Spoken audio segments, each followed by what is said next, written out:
Hi there, this tutorial will walk you through how to hide the gray borders around the containers in VPCart 9. The default VPCart installation will show gray borders around the containers in the front store, as shown here.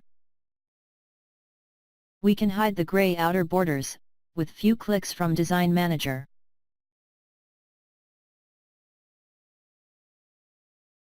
For this, go to VPCart Administration, Website, Design Manager, from menu.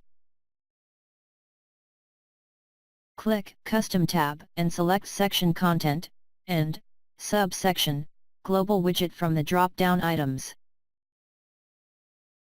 Under Widget Title and Widget Container, select the background color of your website. Here select white color.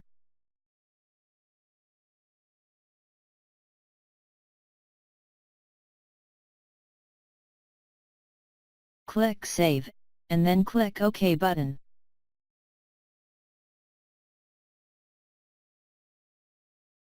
Now go to your front store, and refresh the page.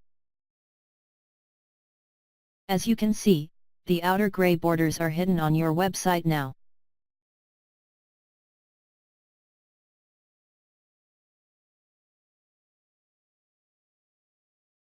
Thank you for watching this VPCart 9 tutorial.